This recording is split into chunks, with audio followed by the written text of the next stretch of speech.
तीन भुवन में सारा वीतराग विज्ञानता शिव स्वरूप शिव का नमो त्रियोग समाधि। छह ढाला, छठी ढाल अपन अपने अंतिम गंतव्य के बिल्कुल निकट आ चुके हैं। अपनी जो है मोक्ष मार्ग की यात्रा लगभग पूरी होने को है। इस छह ढाला में किसकी कहानी है? देखो, इसमें पहली ढाल में एक बात थी, तास भ्रमण की है बहुकथा। किसी से पूछो आप, इस क्लास के बाहर के किसी व्यक्ति से, कि छह ढाला में किसकी कहानी है?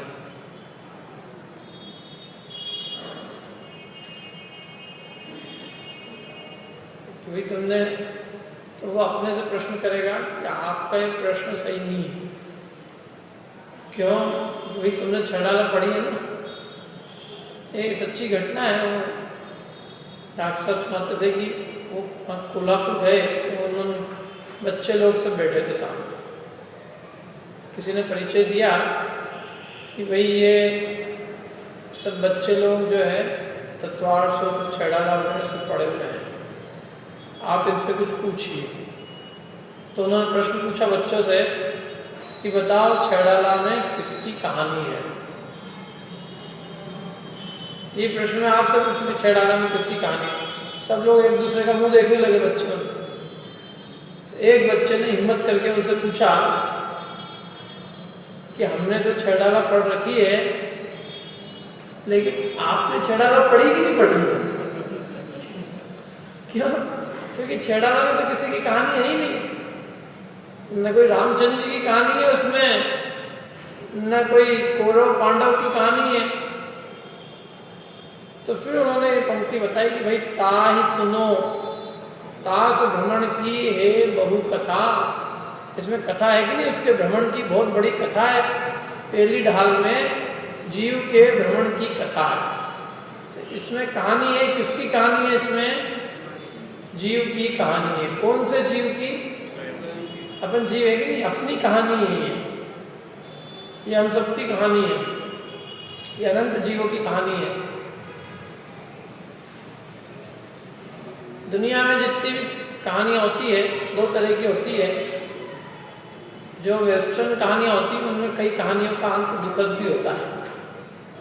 पाश्चात्य की जो सभ्यता है उनकी पिक्चरें भी जो होती है उसका अंत दुखद भी होता है, वो सुखद भी होता है। कई पिक्चर तो उनकी ऐसी होती है कि आदमी बैठा रहता है, आगे क्या है, बोले खत्म हो चुकी है, अब जाओ तो क्या पता ही चलता, अंत भी हो चुका है इसका, अंत एकदम दुखद। तो हिंदुस्तानी को हजम नहीं होती ना, बात गले नहीं उतरती। ये कैसे अंत हो गया, अभी कोई और अच्छा होना चाहिए, तो कुछ नहीं होने वाला। और अपने देश में जो भी कहानियाँ होती है उसमें वो मानते हैं कि उसका वो अंत सुखद करते हैं, यद्यपि वो सुखद है कि दुखद ये सब अपन जानते हैं।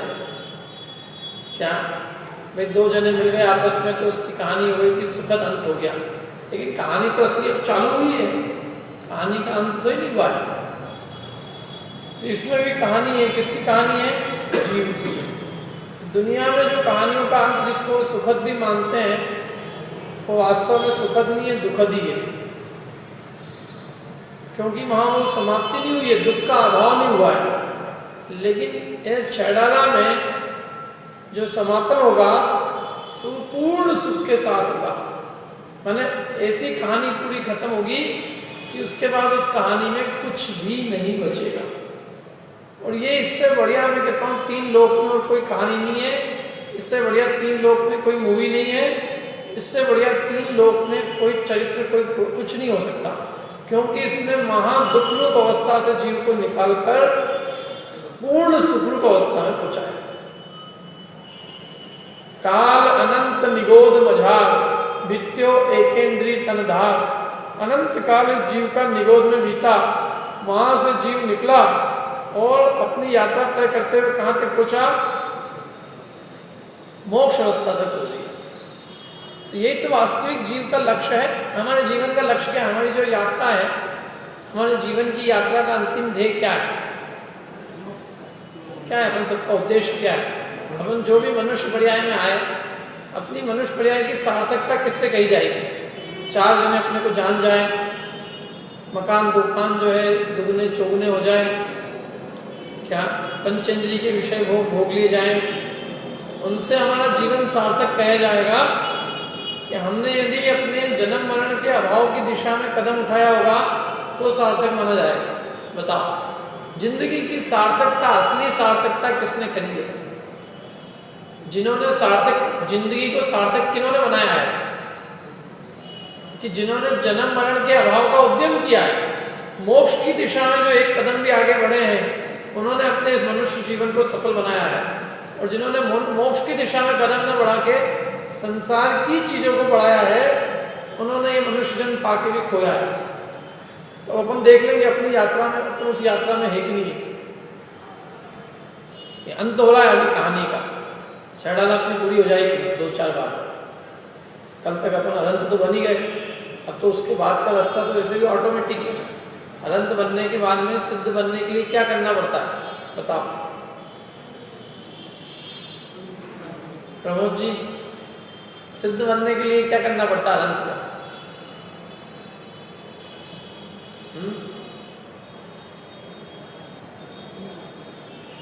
क्यों जिनराज, क्या करना पड़ता है? हाँ, तो उनको खुद को क्या करना है? उसके सिद्ध बनने के लिए क्या करना है? कुछ नहीं करना है, सहज की प्रक्रिया है। वास्तव में मैं कहता हूं जो पुरुषार्थ है वो अनंत बनने में है। क्योंकि अनंत बना जाता है शुक्ल ध्यान के प्रभाव से। जब ये जीव अपने आत्म स्वरूप में लीन होता है, स्वरूप की स्थिरता ध्यान के बल से, ध्यान आदि के बल से केवल ज्ञान को प्राप्त करता है। तो ध्यान किया ना उसने, ध्यान में तो फिर भी पुरुषार्थ है, लेकिन अनंत से सिद्ध बनने में क्या पुरुषार्थ है? हुआ क्या अनंत से सिद्ध बनने में? वे जो कुछ अब शरीर आदि में रहे थे, तो शरीर का भी अभाव हुआ, जो शेष आघाती कर्म थे उनका भी अभाव हो गया।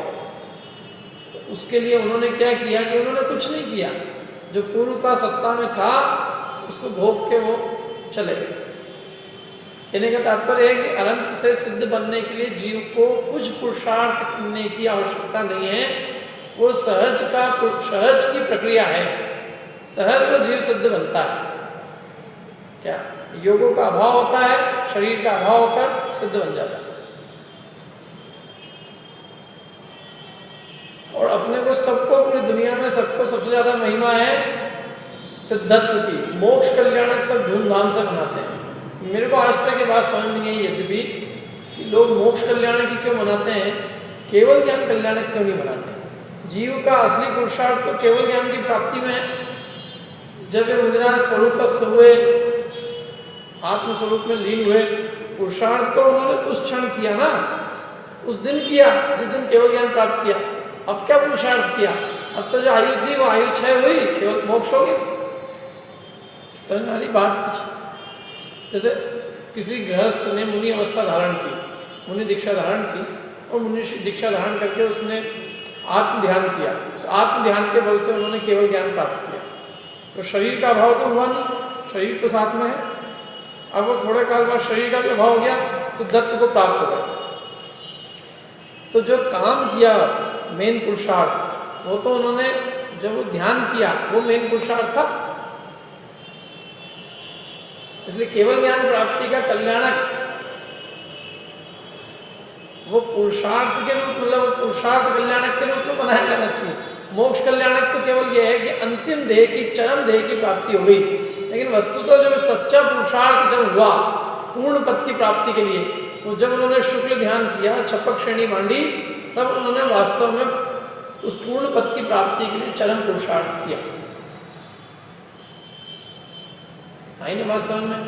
तो कल तक अपना इतना तो हो गया अनंत बनने का काम। अब तो जो है शेष आगे सिद्ध पद की प्राप्ति का मार्ग, सिद्ध पद की प्राप्ति का उपाय, या यूं कहें सिद्ध पद की प्राप्ति की विधि, और अंत में दौलत राम जी द्वारा हम आप सबको सिद्ध बनने की प्रेरणा दी गई है।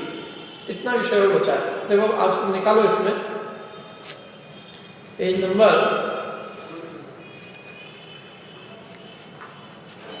173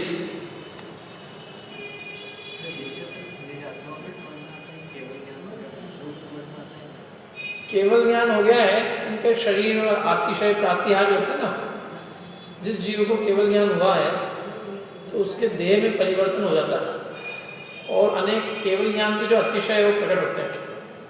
तो अन्य जीवों को भी उन अतिशय आदि के द्वारा दिखते हैं कि हो गया इनको छाया नहीं पड़ती, न केश नहीं बढ़ते, पलक नहीं झपकती क्या, और जो है देवतागण आते हैं, उनकी गंध कुटी की रचना होती है।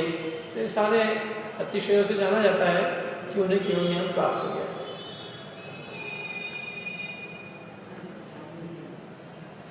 देखो अब आगे चलते हैं। लेकिन कई लोग तो ये तक नहीं मानते कि उनको खुद को भी पता चलता है। ये इनका जो प्रश्न था वो तो ये था कि दूसरे को पता चलता है कि नहीं कि भगवान को केवल ज्ञान हुआ कि नहीं हुआ। वो तो अपन अनुमान से निर्णय करते हैं उनके बाह्य चिन्हों को देखकर। अंतरंग में उन्हें केवल ज्ञान है कि नहीं है ये तो हम उनकी वाणी आदि के द्वारा वो भी अनुमान ही करते हैं। बाकी वास्तव में उनके अंदर का जो केवल ज्ञान है वो तो हम इसी से ही तो जानते हैं, आगम से जानते हैं, भगवान की वाणी सुन के जानते हैं कि भगवान को केवल ज्ञान है। केवल ज्ञान की खबर किससे लगती है? बिना वाणी सुने केवल ज्ञान की खबर लग सकती है? हाँ वो भी अतिशय है, लेकिन कोई मायावी भी हो जाए। मतलब मैं कह रहा हूँ जितने भी बाहर के जो भी अतिशय है, हाँ वो जितने भी अतिशय शरीर संबंधित है ना जो बाहर से दिख रहे हैं, लेकिन भगवान में अनंत ज्ञान है, केवल ज्ञान है, वो तो भगवान की वाणी द्वारा ही ज्ञान होगा। माने भगवान में केवल ज्ञान है, ये आंखों से नहीं दिखता। ये कैसे पता चलेगा? अपने को अपने ज्ञान से समझ में आएगा। और वो ज्ञान कब होगा? जब भगवान की दिव्यध्वनि खिलेगी अथवा तत्व ज्ञान होगा, आगम का ज्ञान होगा, तो हमें पता चलेगा कि उनको केवल ज्ञान अनुमान से होगा।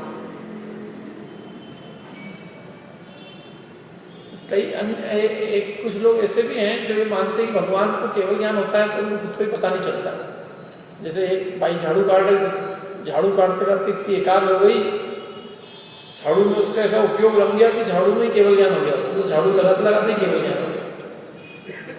अब वो झाड़ू लगा रही थी, इतने में एक आदमी आया, तो उन्होंने कहा आप झाड़ू क्यों लगा रहे हो? ये झाड़ू क्यों नहीं लगाएंगे, झाड़ू लगाने काम है, आपको केवल ज्ञान हो चुका है। तो वो झाड़ू लगाते हुए उसको केवल ज्ञान हुआ। एक तो पहली बात। दूसरी बात कि जिसको केवल ज्ञान हुआ तो केवल ज्ञान को केवल ज्ञान का पता नहीं चले, तो ऐसा संभव कैसे है? जो केवल ज्ञान है वो केवल ज्ञान को अपने केवल ज्ञान का पता नहीं चले कि मेरे को केवल ज्ञान हुआ है, तो वो कैसा ज्ञान है? और झाड़ू लगाने में उपयोग एकाग्रता होने से केवल ज्ञान नहीं होता।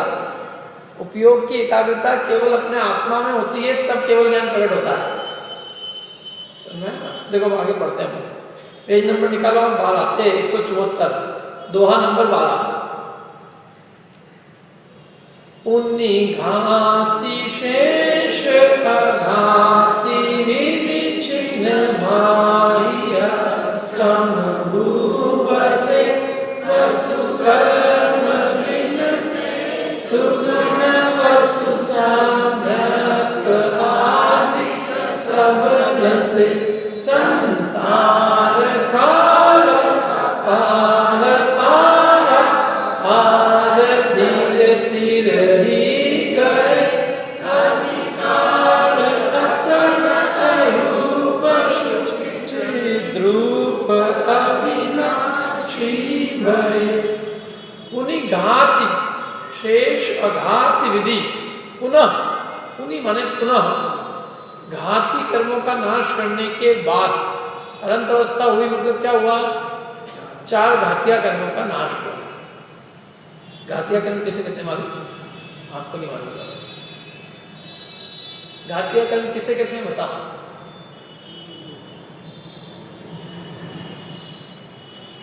बताओ दीदी। ये 4 घातिया कर्म, घातिया कर्म कहते किसे हैं?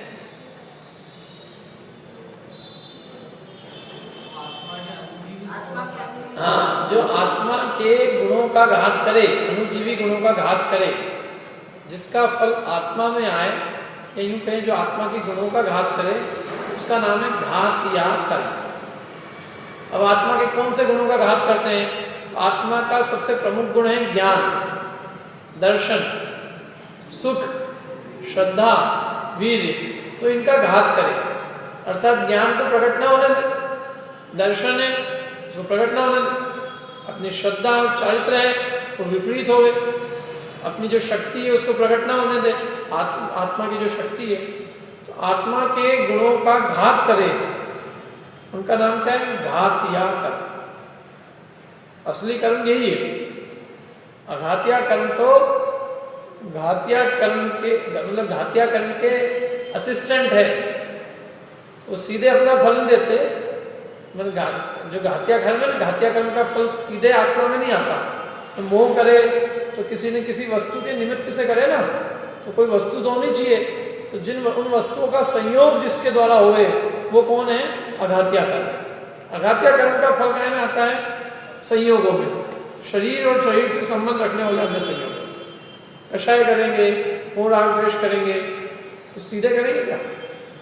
कषाय में मेरे को गुस्सा खूब आ रहा है, किस पे आ रहा है? बस आ रहा है ऐसे ही। गुस्से का कोई कारण होगा? ममत्व खूब है मेरा, पर पदार्थों को मैं अपना मानता हूँ, तो कौन से पर पदार्थों को अपना मानता है? शरीर को, शरीर से संबंध रखने वाली अन्य वस्तुओं को। मैंने मोह राग द्वेष का जो निमित्त है वो कौन है? देह और उससे संबंध रखने वाले पदार्थ। हम किसमें अपनापन करते हैं? शरीर में। तो ये जो शरीर का संयोग हुआ है, ये कौन से कर्म के निमित्त से हुआ है? आघाती कर्म। ये काय में फला है? शरीर में। ये आत्मा में नहीं फला।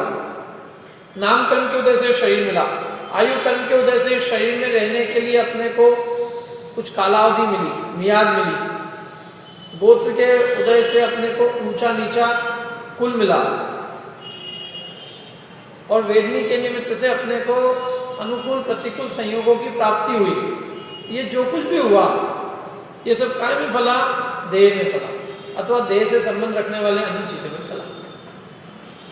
शरीर की रचना शरीर में हुई ना। कुल किसका हुआ? जो उच्च कुल और नीच कुल है वो शरीर के संबंध से कि आत्मा के संबंध से? शरीर के संबंध से। कुल तो शरीर का है ना। अभी ये मनुष्य है, अभी सुअर बन जाए, बोले मेरा बहुत ऊंचा कुल है, तो क्या हो गया?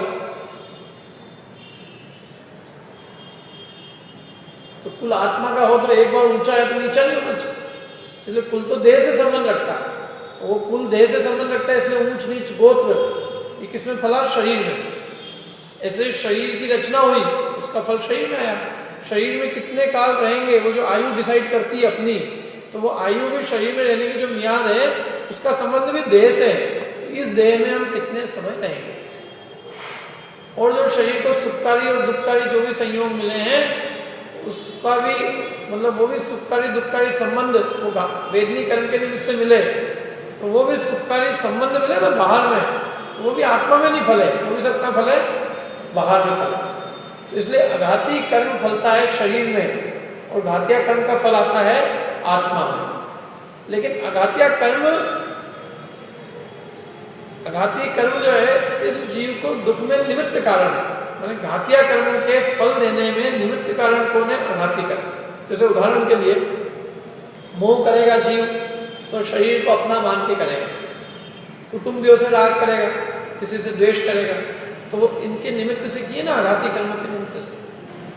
इसके लिए गोमट सार में एक उदाहरण दिया है कि कोई आदमी वजन ढोता है, जैसे मकान बनते हैं ना, आपने मकान बनते हुए देखेंगे, मल्टी बनती है, तो मल्टी में आदमी बोझा ढोता है, ऊपर तक ले जाता है। तो वो जो बोझा ढोता है वो अपने हाथों में ले जाता है? ट्रॉली में, ट्रॉली नहीं है, बिना ट्रॉली वाली कह रहे हैं, जहाँ इलेक्ट्रिसिटी नहीं है वहाँ की बात करो, नहीं तो ट्रॉली याद आएगी। तो तगारी में ले जाएगा ना वो, जहाँ खुद को चल के जाना पड़ेगा, जहाँ स्वयं चल के जाना पड़ेगा, वो क्या करेगा?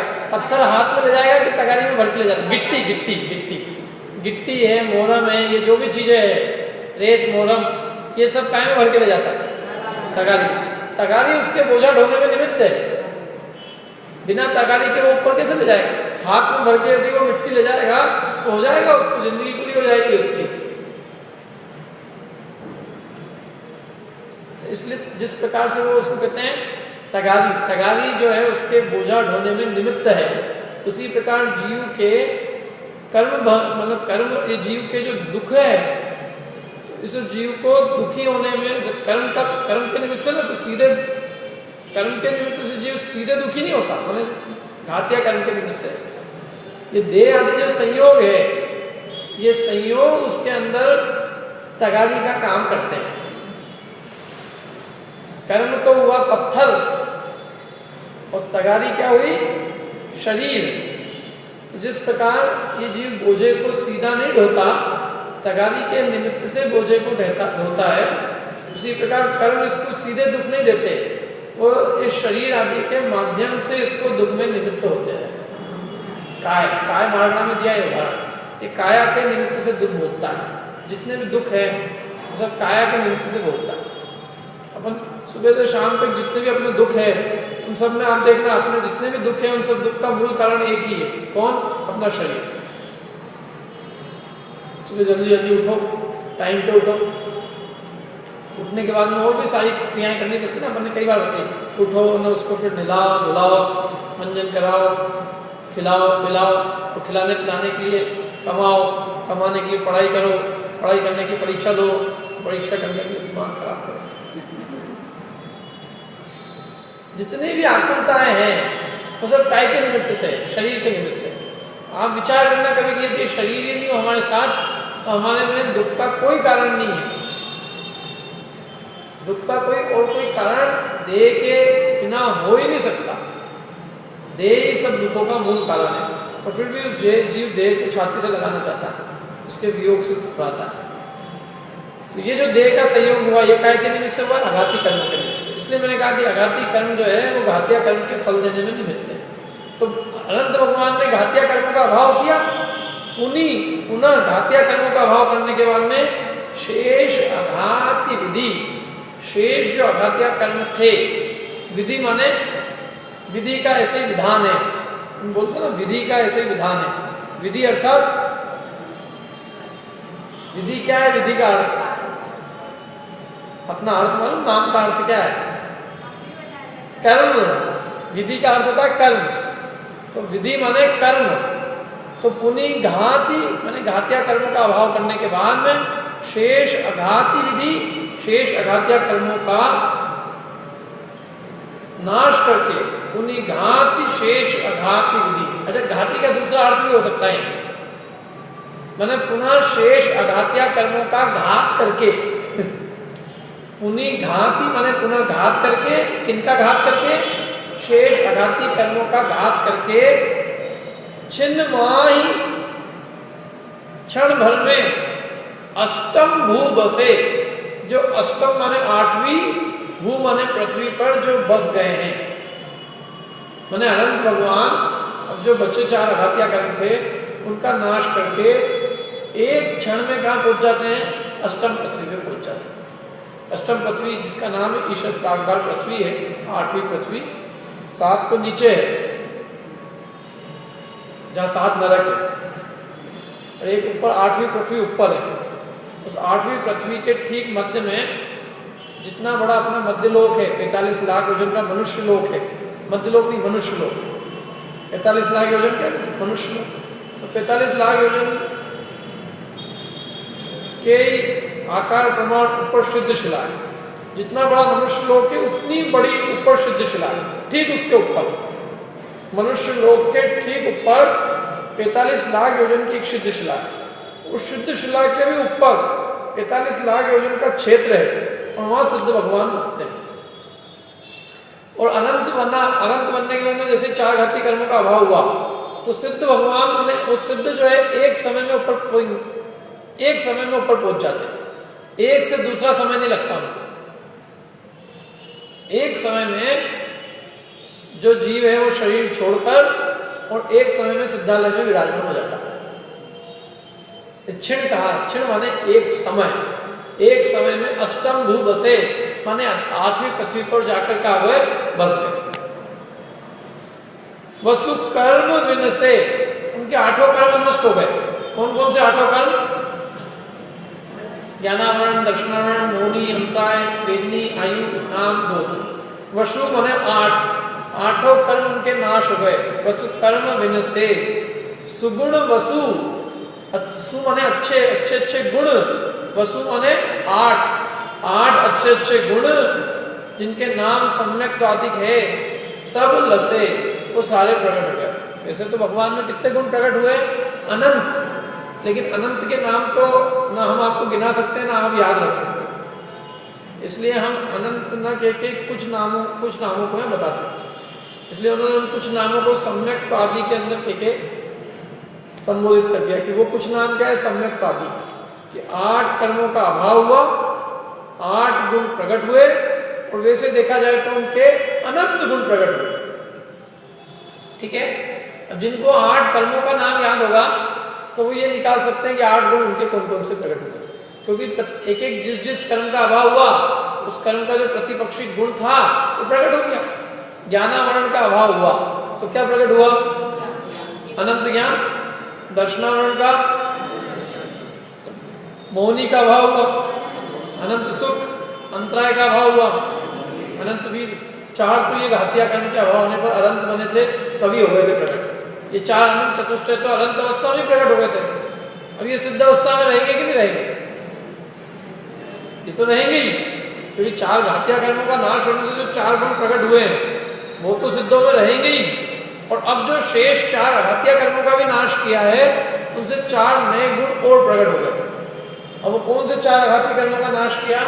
तो सबसे पहला वेदनी, किसका नाश किया? वेदनी का। सबसे पहला मतलब क्रम बोल रहे हैं, नाश तो चारों उनके एक साथ हुए। वेदनी कर्म का अभाव हुआ, तो वेदनी कर्म के अभाव से उनका कौन सा गुण प्रकट हुआ? कौन सा आत्मिक गुण प्रकट हुआ? तो कहते हैं देह थी, तो देह फिर भी देह थी ना, तो भूतपूर्व नहीं की अपेक्षा वो दुख का कारण थी। अब वो देह का भी अभाव हो गया, तो अब उनके सुख में किसी प्रकार से कोई बाधा नहीं आ सकती, इसलिए उनके अव्याबाद नामक गुण प्रकट हुआ। कौन सा गुण प्रकट हुआ? अव्याबाद, माने उनके सुख में कोई बाधा नहीं है। वेदनी कर्म इस जीव को सांसारिक आकुलताओं का कारण है, चाहे वो साता वेदनी हो चाहे असाता वेदनी हो।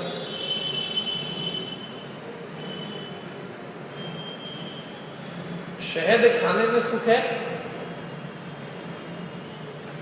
साता वेदनी को उपमा दी है शहद खाने की। शहद क्या होता है मालूम आपको? मधुमक्खियों का मल, मधुमक्खियों की लार, मधुमक्खियों के अंडे, बच्चे, उनसे शहद बनता है। मैंने जो उसका मलमूत्र है वो है, तो वो मलमूत्र खाने में सुख है कि गंदा सुख है? तो सुख है वो। मैंने साता वेदनी को उपमा भी दी, तो किसकी उपमा दी है? शहद के खाने की उपमा दी, कि वो वास्तव में साता वेदनी का सुख भोगने लायक नहीं है। सुख तो आत्माश्रित है, वही भोगने लायक है। ये तो गंदा सुख है, आकुलता रूप है, अपवित्र है, अशुचि है, मेल है, कोई गंदी है, मतलब अभक्ष है, खाने लायक नहीं। ये साता का सुख वो कोई सेवन करने लायक नहीं है, इसलिए उसको दी शहद की उपमा। और उसके साथ में फिर जो शहद काटे ना, तो वो शहद भी कहाँ है?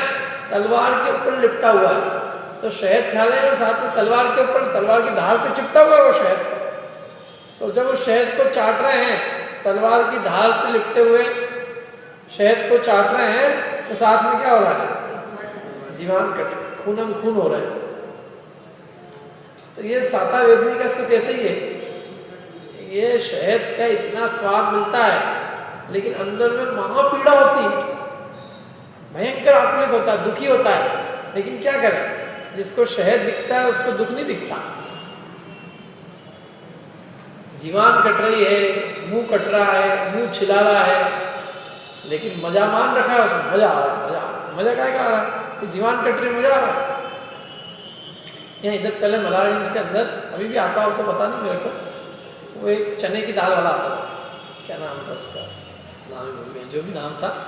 तो वो चने की दाल में था, वो खूब मिर्ची डालता था, जबरदस्त। वो लोग खरीदी, वो खाई, आंखों से आंसू आ रहे हैं। मैंने कहा तेरे आंखों से आंसू आ रहे हैं अब तो खाना बंद कर दे। मैंने खूब मजा आया और खूब छोड़िए नहीं। तेरे लाल मुंह हो जाए, आंखें लाल हो जाए, आंखों से आंसू निकल जाए और तो पेट खराब हो जाए, दुनिया भर की तकलीफ होए, लेकिन फिर भी उसमें सुख मान रखा कि नहीं इसकी चने की दाल बहुत बढ़िया होती तो खा। सो जिसको कहते हैं सो जूते खा और तमाशा फिर भी घुस के देख। मैंने इतना दुख है। और शहद की लिपटी हुई तलवार, शहद लिपटी तलवार की धार कि तू खा रहा है, तू खुद अंदर में अनुभव करके तेरे को कितनी आकुलता हो रही है, लेकिन वो जीव उस आकुलता को नहीं गिनता और शहद के स्वाद को देखता है। संसार वृक्ष देखा होगा ना आप लोगों ने,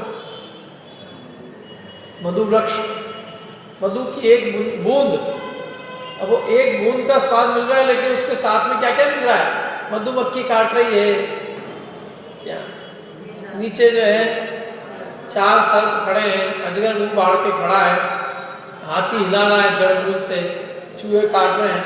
नहीं, इससे दुर्दशा और क्या हो सकती है? तो ऐसी जीव की दुर्दशा है, लेकिन ये सब नहीं दिखता इसको। दिखती क्या है? एक शहद की बूंद, और शहद की बूंद है, कितनी गंदी चीज है। ऐसा साता वेदनी का सुख है, तो इसलिए उन्होंने इसका अभाव किया। भगवान जिन्हें ना साता कर्म के उदय को भोगते हैं ना असाता कर्म के, माने सांसारिक सुख दुख को नहीं भोगते, वो किसको भोगते हैं? आत्मोत्पन्न सुख को भोगते हैं, निराकुल आनंद को भोगते हैं। आत्मा से उत्पन्न जो सुख है वो उसको भोगते हैं, और वो सुख अतिशयित है। इसको उसमें यदि अपन कहें तो ग्रंथ के अंदर एक गाथा है, ऐसे माद समुत्तम विषयातीदम मनोवमणंतम अवच्छिन्नम च स्वहम शुद्ध ओगप सिद्धाणम। ये सुख कैसा है? अतिशयित है, आत्मा से उत्पन्न हुआ है, विषयों से अतीत है, अनुपम है, अनंत है, और इस सुख में कभी बाधा पड़ने वाली नहीं। ऐसे उस सुख को शुद्ध भगवान अनंत काल तक भोगते हैं, इसलिए उनके सुख का नाम है अव्याबाद सुख। वो वेदनी कर्म के अभाव से प्रकट हुआ। अगले कर्म का नाम है वेदनी ज्ञान में आयु। अपन आयु की बाद में चर्चा करेंगे। उसके बाद में नाम कर्म के उदय से काय की रचना होती है? शरीर की। नाम कर्म के उदय से शरीर की रचना। शरीर कैसा? स्थूल है ना, शरीर तो स्थूल, जीव पकड़ में आ जाता है उसके निमित्त से। जीव अमूर्तिक है, लेकिन देह के निमित्त से मूर्तिक होने को प्राप्त हो रहा है। शरीर पकड़ते हैं, आत्मा पकड़ में आ जाता है, जबकि वास्तविक जो आत्मा का स्वभाव है वो अमूर्ति के, किसी से पकड़ा ही नहीं आ सकता, लेकिन फिर भी इस देह के निमित्त से जीव स्थूल पने को प्राप्त हो रहा है। तो ये देह जिस कर्म के निमित्त से मिली वो है नाम कर्म। अब जब नाम कर्म का अभाव हुआ, शरीर का अभाव हुआ, तो जीव में सूक्ष्मत्व गुण प्रकट हुआ। कौन सा गुण? सूक्ष्मत्व, माने सूक्ष्म पने को प्राप्त हो गया। अब वो इंद्रिय मन के द्वारा ज्ञात नहीं होता, भगवान इंद्रियों से नहीं दिखते, क्या इंद्रिय और मन के पार है, इसलिए सूक्ष्मत्व, सूक्ष्म बना नामक गुण उनके नाम कर्म के अभाव से प्रकट होता है। अगला है तीसरा, चौथे नाम का कर्म गोत्र। तो गोत्र जीव को ऊंचा और नीचे कुल में उत्पन्न कराता है, उसके निमित्त से जीव ऊंचा नीचा कहलाता है। जिसको अपन ऊंचे को कह सकते हैं गुरु, और नीचे को क्या कह सकते हैं? लघु। ऊंचा कुल, नीचा कुल। ऊंचा कुल किसको कहते हैं? कौन है ऊंचे कुल वाला और कौन नीचे कुल वाला?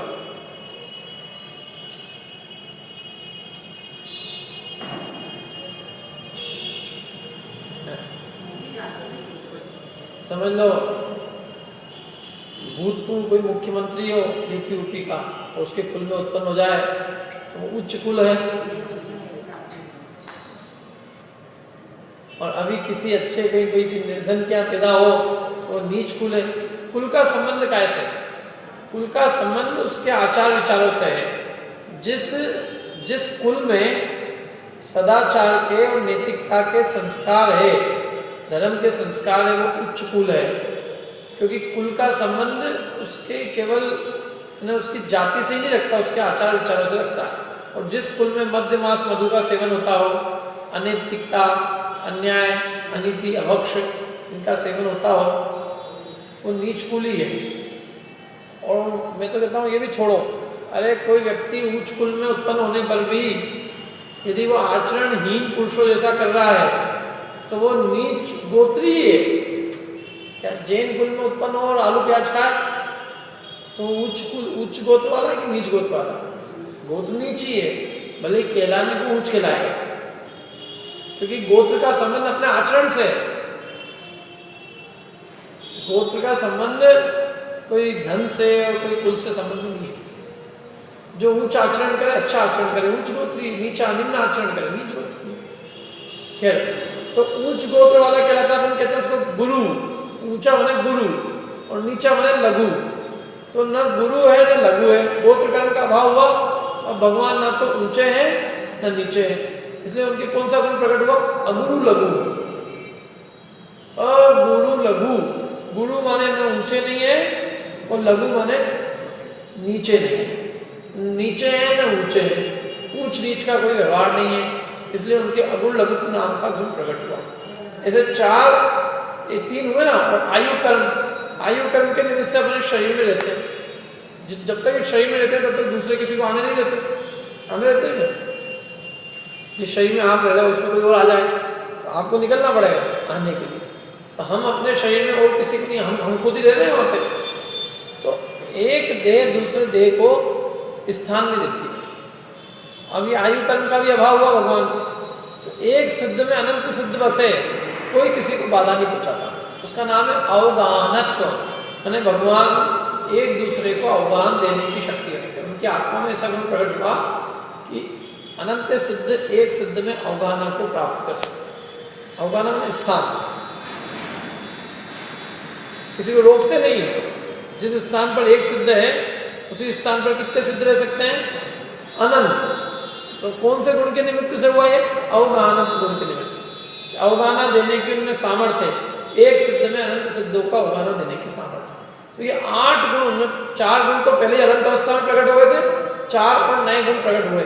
ऐसे कुल उनके कितने प्रकट हो गए गुण? 8। और एक कहने के 8 है, वैसे तो उनमें कितने हैं? अनंत हैं। तो वसु कर्म गुण से 8 कर्म नाश हुए।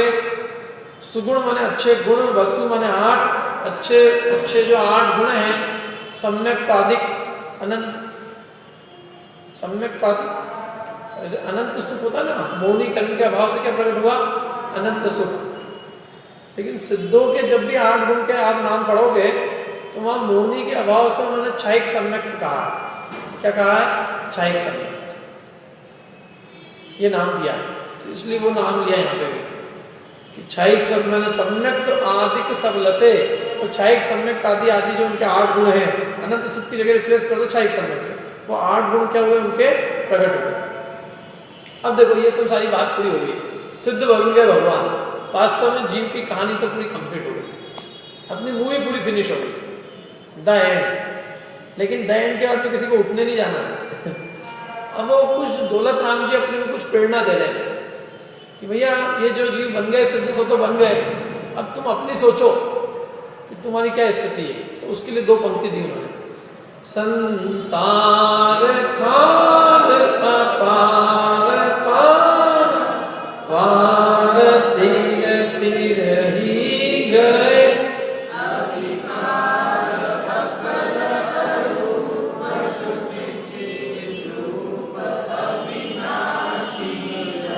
संसार खार अपार।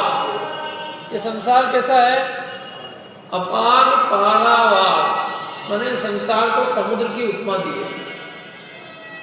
ये संसार एक समुद्र है और इसमें बहुत खारा जल भरा हुआ है। खारा माने इसमें बहुत दुख रूपी खारा जल है, इसमें दुख के अलावा कुछ नहीं है। और फिर ऐसा भी नहीं कि ये बहुत आसानी से तैर लिया जाए। अपार है, माने इसमें दुख रूपी राशि अपार है, अथवा यूं कहें कि 84 लाख योनियों से ये अपार है। चतुर्गति से ये बहुत विस्तृत है, अनेक कुल कोड़ी से, अनेक प्रकार की योनियों से, चारों गतियों से बहुत विस्तृत है। अपन पंच परावर्तन की तरफ से बात करें तो इस जीव का संसार बहुत लंबा है। अनंत काल से इसने अनंत उत्सर्पणी में जन्म लिया, 84 लाख योनियों में घुमा और सब प्रकार के भाव को इसने प्राप्त किया। इसलिए ये संसार बहुत गहरा है, इसकी था जो है वो पार पाना, इसकी था पाना बहुत मुश्किल है। और धन्य है वे जीव कि जिन्होंने इस अपार संसार समुद्र को पार कर लिया। उनकी प्रशंसा कर रहे हैं और प्रशंसा के बहाने हमको प्रेरणा दे रहे हैं कि हे जीवो, तुम भी इस संसार रूपी खारे समुद्र को पार करने का उद्यम करो। ये दुख रूपी संसार समुद्र है, इसमें तुमको रहते रहते अब तक थकान महसूस नहीं होती। मैंने तुम बड़े ढीठ पुरुष हो। जिस संसार भय से तीर्थंकर जैसे महापुरुष डरे और तुमको संसार का भय नहीं लगता। मैंने चारों ओर दुख ही दुख का साम्राज्य है और तुम उसमें सुख खोजने लगे हो। व्यंग में कहते हैं ना, वो उसमें ग्रंथ में व्यंग में किया कि जिस संसार भय से बड़े बड़े तीर्थंकर आदि महापुरुष डरे और उस संसार का जिसको भय नहीं है, तो मालूम पड़ता है वो बहुत बड़ा पहलवान आदमी है, बहुत बड़ा सुभट है। ऐसे सुभट कहा ना उसको, ये व्यंग में कहा, यानी कितना बड़ा पहलवान है वो, कि जो वज्रवृषण नाराज सानन के धारी थे, अच्छे बलवान, जिनके सब कुछ अनुकूलताएं थी, सब कुछ था, लेकिन उन्हें संसार का भय उत्पन्न हुआ, इसलिए उन्होंने संसार के नाश का उद्यम किया। और इसको संसार में लेते हुए भय नहीं लगा। मैंने मरण सामने खड़ा है, बुढ़ापा सामने दरवाजे खटखटा रहा है, चार गतियां सामने खड़ी हुई है, अपार संसार समुद्र सामने खड़ा है और उसके नाश का तो उपाय नहीं कर रहा है, और ये बस संसार की दो चार तुच्छ खामों में उलझा हुआ है। तो वो कह रहे हैं कि इससे बड़ी अज्ञानता और इससे बड़ी बहादुरी और क्या होगी। इसलिए उन्होंने प्रेरणा दी कि ये यदि अपने को कुछ काम करना ही है तो संसार समुद्र से हम कैसे तिरे, इसका उपाय सोचो। यदि सोचना है तो ये सोचो, करना है तो ये करो। क्या करो? संसार समुद्र से पार होने का उपाय सोचो, संसार समुद्र से पार होने का कार्य करो। संसार खार अपार, ये बहुत खारा है, अपार है और पारावार नहीं है। पारावार में इसका कोई अंत नहीं दिखाई देता। और तरी तिर ही गए, धन्य थे वे जीव जो इतने अपार संसार को भी तैर के दूसरे किनारे पे पहुंच गए। तरी तिर ही गए, तरी माने तैर के उस तीर पे, माने उस किनारे पे पहुंच गए। किस किनारे पे? मोक्ष रूपी किनारे पे पहुंच गए। और कैसे रूप को प्राप्त किया उन्होंने? अविकार अचल अरूप शुचि चिद्रूप अविनाशी भय। अविकार माने जिनमें कोई विकार नहीं रहा, द्रव्य कर्म नहीं रहे, भाव कर्म नहीं रहे, मोह कर्म नहीं रहे। ये तीनों विकार थे, तीनों विकारों का अभाव हो गया। आठों कर्मों का अभाव हुआ, मोह राग द्वेष का अभाव हो गया, शरीर का अभाव हो गया, ये सब अपवित्रता का अभाव हो गया। अविकार और कैसे? अकल, कल माने कल अर्थात शरीर, तो शरीर का अभाव हो गया, इसलिए वो क्या कहलाएंगे हम? अशरीरी, अकल। अविकार अकल अरूप, अब उनका रूप है। रूप किसका होता है? जितनी भी मूर्तियां बनी है अपने यहाँ पे, ये सारी मूर्तियां कौन सी अवस्था की? रूप अनंत अवस्था में होता है। ये रूपी है भगवान नेमिनाथ की बहुत बढ़िया मूर्ति है। तो नेमिनाथ की जो मूर्ति का हम रूप देख रहे हैं वो देह का है, उनकी आत्मा का नहीं है। लेकिन ऐसा निमित्त निमित्त संबंध है कि जिसकी आत्मा इतनी वीतरागी होती है तो उसका देह भी अपने को वीतरागता की प्रेरणा देता है।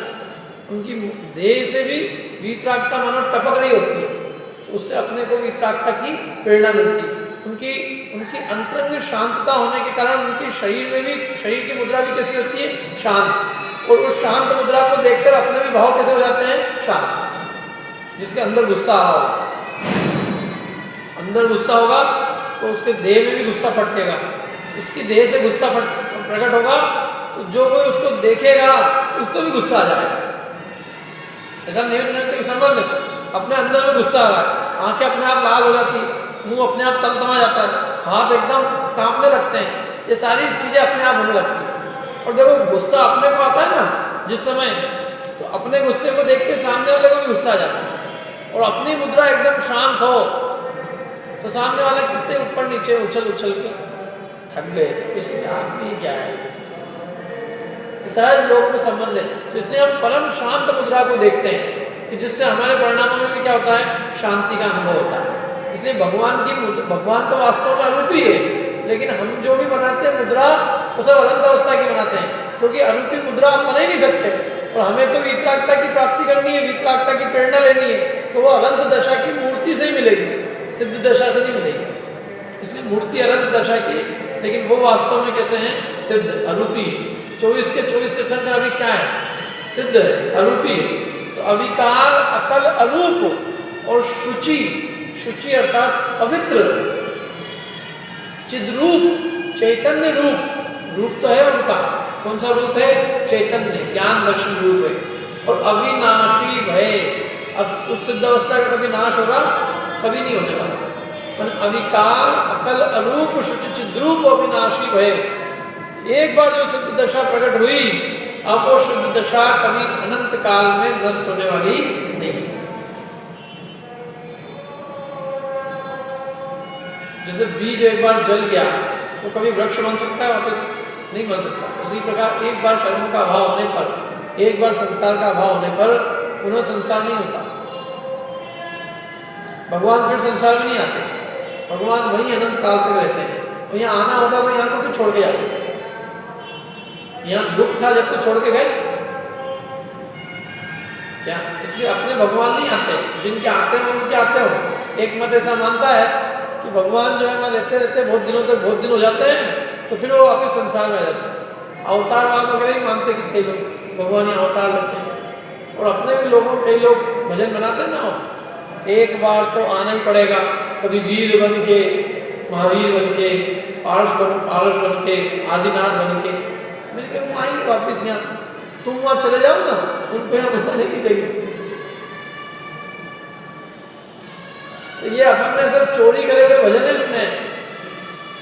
जैसे महिलाएं जो है शादी ब्याह में जो गीत गाती है वो सब उधारी के गाती है। रमेश की शादी होगी तो रमेश की गीत गा देगी, और सुरेश की होगी तो रमेश बदल के सुरेश कर देगी। और रमेश सोचता मेरे नाम के गीत गाए जा रहे हैं। अरे गीत तो फिक्स है, जिसकी शादी होगी उसका नाम आ जाएगा। ऐसे अपन ने क्या किया, दूसरों के भजन उधारी के लिए, तो उनके तो कभी किशन बन के, कभी राम बन के, कभी ये बन, कभी राम, किशन और जो भी उनके अवतार है उन सबके नाम है। अब अपन ने क्या कर दिया, उसमें अपने भगवान डाल दिए। लेकिन उसमें सिद्धांत से कितना दिक्कत आती है कि उनके तो वो आते हैं लौट लौट के, कभी राम बन के, कभी किशन बन के, कभी नरसिंह बन के, कभी पांडव बन के, कभी कछुआ बन के, जो चाहे रूप में आ जाते हैं। लेकिन तुम्हारे तो आते ही नहीं है ना, तुम्हारे तो गए सो गए, कोई आने वाला तो ही नहीं है, तो तुम उनको यहाँ बुला रहे हो। तुम सोचो तो सही, भजन में मान क्या रहे। इसलिए वो तो गए सो गए। इसमें भी और आगे आएगा, रही है अनंत काल यथा तथा शिव परिणय। रही है अनंत काल, वो वही अनंत काल रहने वाले हैं। जैसे वो मोक्ष रूप से एक बार परिणमन कर गए, वैसे ही मोक्ष रूप से वो अनंत काल तक वैसे के वैसे ही रहेंगे। ये बात है। 5 विशेषण दिए, कौन कौन से देखो, अविकार, अकल, अरूप, शुचि, चिद्रूप और 6 छठा अविनाशी। ये सिद्धों के विशेषण। सिद्ध कैसे हुए? आप अविकारी हो गए, कोई विकार नहीं उनमें, मोह राग द्वेष भाव का। अकल माने शरीर नहीं है, अरूप माने स्पर्श रस गंध वर्ण नहीं है, शुचि माने परम पवित्र, किसी प्रकार की कालिमा नहीं है, और चिद्रूप माने उनका ज्ञान दर्शन स्वरूप जो था, अनंत ज्ञान अनंत दर्शन स्वरूप उनका प्रकट हो गया। वो जो चेतना थी वो पूर्ण चेतनता प्रकट हो गई। अभी जो चेतनता है वो आंशिक है, ज्ञान दर्शन अभी अपना थोड़ा ही प्रकट है। बहुत कुछ ज्ञान दर्शन का अंश तो घात है। अभी अपन कितना जान पाते हैं, थोड़ा सा जो अपने इंद्रियों के सामने आता है, एक आध 2-4 चीजें जान पाते हैं। वो अनंत ज्ञान की जो सामर्थ्य है तो अनंत है, वस्तु अनंत है, ज्ञेय अनंत है। तो जो अनंत ज्ञान अब तक दबा हुआ था, प्रकट नहीं था, अब वो क्या हुआ, प्रकट हो गया। इसलिए उन्होंने कहा पूरी चेतनता प्रकट हो गई, इसलिए उनको नाम दिया चिद्रूप। वो क्या है, चैतन्य रूप है। तो चिद्रूप और कैसे रहेंगे वो, अनंत काल तक वैसे के वैसे रहेंगे। चिद्रूप अविनाशी है। ठीक है, इसका अन्वयार्थ पढ़ लेते हैं अपन, अन्वयार्थ भावार्थ फिर पूरा करते हैं। केवल ज्ञान प्राप्त करने के पश्चात शेष 4 अघात्य कर्मों का नाश करके कुछ ही समय में 8वीं पृथ्वी ईशत भार अर्थात मोक्ष क्षेत्र में विराम करते हैं, मोक्ष क्षेत्र में निवास करते हैं। उनको 8 कर्मों का नाश हो जाने से सम्यक्त्वादिक समस्त 8 मुख्य गुण शोभायमान होते हैं।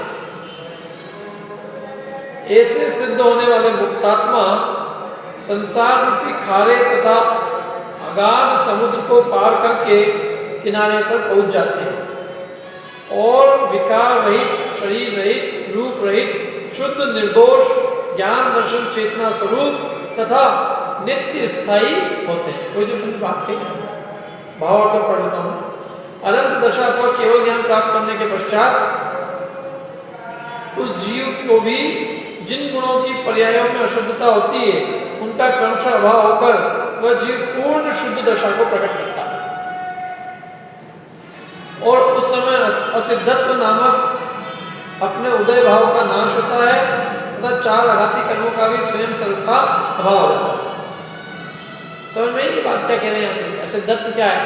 जब तक सिद्ध दशा प्रकट नहीं थी तब तक असिद्धत्व था, अब असिद्धत्व का क्या हुआ? उनके अभाव। दूसरा कि जिन जिन गुणों की पर्यायों में मैंने जो जो गुण अशुद्ध थे उन सारे गुणों की अशुद्धता मिल गई। वैसे तो आत्मा में अनंत गुण है लेकिन अनंत गुणों में अशुद्धता जो है ये इन्हीं गुणों में हो रही थी। तो जिन जिन गुणों में अशुद्धता थी उन गुणों की अशुद्धता का अभाव हुआ और वो गुण क्या हो गए? पूर्ण शुद्ध रूप में प्रकट हुए। सिद्ध दशा में सम्यक स्वादी 8 गुण प्रकट होते हैं। मुख्य 8 गुण व्यवहार से कहें निश्चय अनंत गुण शुद्ध होते हैं और स्वाभाविक ऊर्ध्वगमन के कारण एक समय मात्र में लोकाग्र में पहुंचकर वहां स्थिर रह जाते हैं। ऐसे जीव संसार रूपी दुखदायी तथा अगाध समुद्र से पार हो गए हैं और वही जीव निर्विकारी अशरीरी अमूर्तिक शुद्ध चैतन्य रूप तथा अविनाशी होकर सिद्ध दशा को प्राप्त हो। बाकी दो अपन अगली बार करेंगे। अगला